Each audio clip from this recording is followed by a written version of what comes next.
Bonjour et bienvenue sur ma chaîne. Je suis Sophie du blog Tuto Couture. Aujourd'hui, je vais te montrer comment coudre une pochette très classe. Pour le dessus de la pochette, il va falloir 33 cm de large, 45 cm de longueur côté, 54 cm de hauteur. Arrondis bien les angles. Ensuite, pour le rabat, 33 cm de large, 12 cm de côté, 20 cm de hauteur. Le lien, 13 cm de longueur sur 4 cm de largeur. L'intérieur du sac qui fait 33 cm sur 33 cm. Et pour finir, le fond de poche, 20 cm de large sur 18 cm de hauteur. Une chaînette de 90 cm, 2 mousquetons, 2 anneaux et un morceau de thermocollant. J'ai thermocollé l'intérieur de mon sac. Je vais positionner mon fond de poche, donc le bord de mon fond de poche contre le bord de ma fermeture. Donc j'ai posé une fermeture passe-poilée. Cette technique de fermeture passe-poilée, je vous la propose dans la vidéo suivante. Je poursuis, donc j'ai cousu la partie supérieure de mon fond de poche et là je vais m'attaquer à la partie inférieure et je viens coudre, voilà, à la machine. Pour fermer ma poche, je vais faire les coutures côté.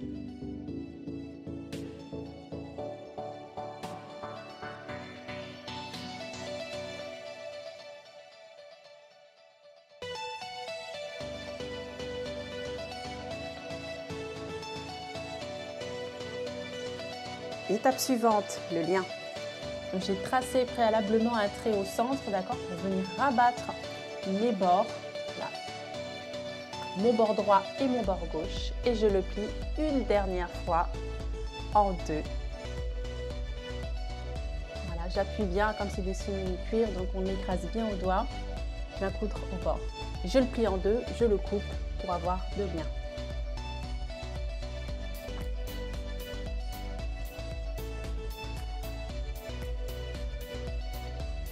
Avec un stylo spécial tissu, un stylo délébile, je viens marquer l'emplacement de mes liens à 3 cm des côtés.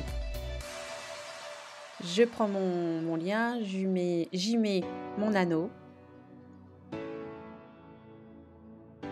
Je viens le placer et le maintenir avec des clips.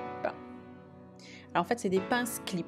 Ils vont être utiles car comme ici, il va être difficile d'utiliser des épingles pour les fixer. Donc les pinces clips sont vachement utiles pour des tissus épais. Je viens placer mon rabat bien bord à bord. Je viens coudre à 1 cm du bord. C'est toute ma partie intérieure du sac est faite. Je vais prendre mon dessus de sac, endroit contre endroit, que je place dessus. Je vais coudre donc le bas en laissant un espace d'ouverture, un espace de 10 cm, 10 à 12 cm.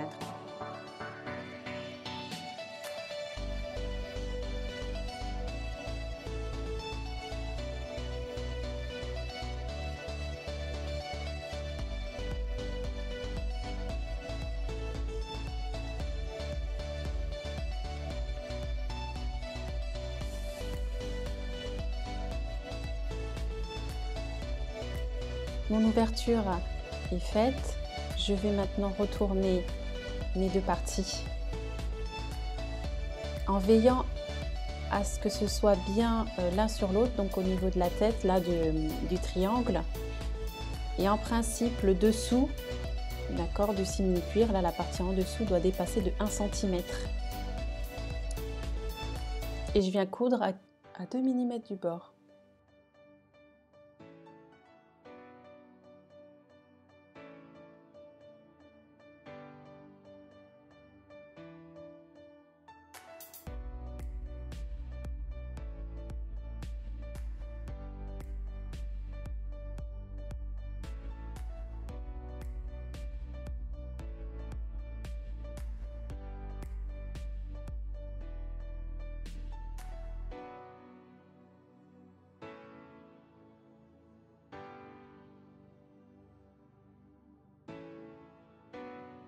Je vais maintenant renforcer l'emplacement de mes pattes.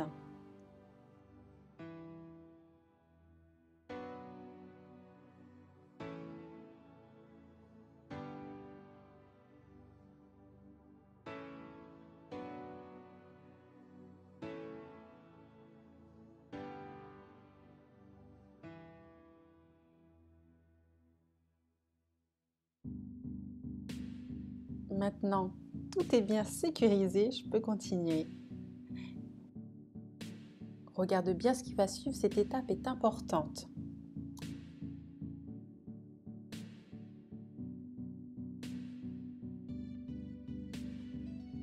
Je vais reprendre cette partie pour toi en te l'expliquant. J'ai face à moi donc la partie doublure, là où il y a ma fermeture éclair et la partie rouge, d'accord, de ma doublure. Je viens la plier en deux, d'accord, et je fais la même chose avec le simili-cuir, la partie qui se trouve en dessous, d'accord. Je replie de la même façon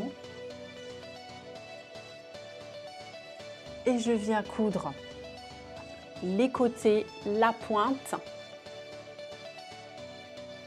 Je maintiens avec des pinces clips pour que tu vois mieux où tu en es en fait dans le pliage.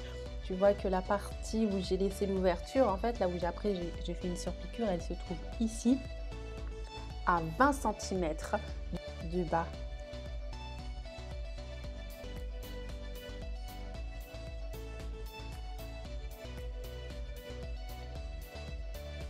Alors dans ce tutoriel, on va coudre des épaisseurs, hein, le simili-cuir, c'est assez épais. Donc n'hésite pas à changer la grosseur de ton aiguille de machine, d'accord, tu peux la changer et en mettre une beaucoup plus grosse.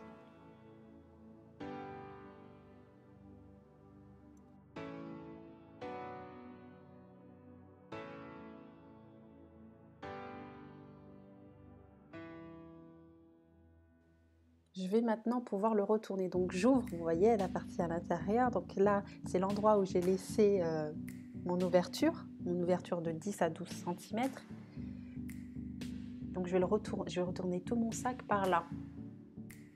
Donc c'est assez épais, donc c'est un petit peu long, donc il faut y aller progressivement.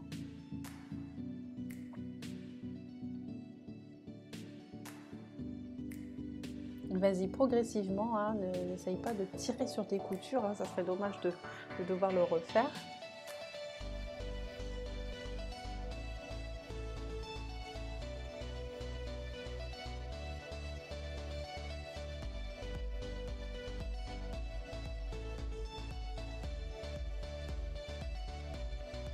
Voilà, donc là j'aperçois mon sac, il est là. J'ai juste à faire ressortir les petits arrondis qui forment des triangles.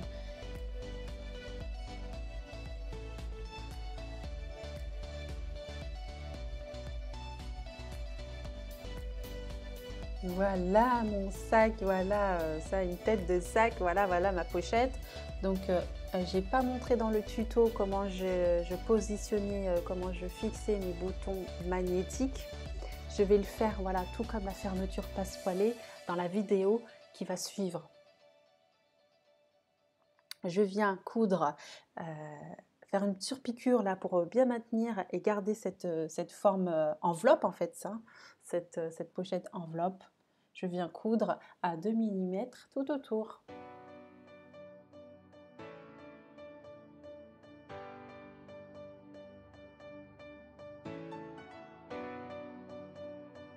Mon sac est quasiment fini, il ne me reste plus qu'à faire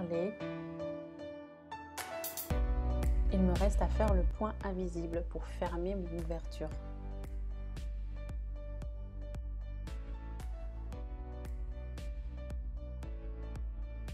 On arrive à la dernière étape, je vais installer ma anse, donc j'ai choisi d'utiliser une chaînette.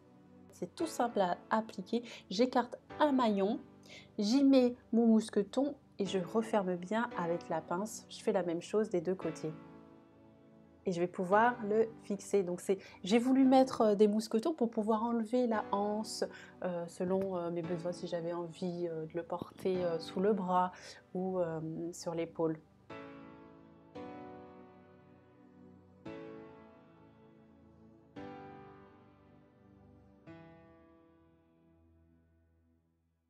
N'oublie pas, je publie prochainement un tuto pour te montrer la technique de la pose d'une fermeture passepoilée, les boutons aimantés et faire des finitions à la main.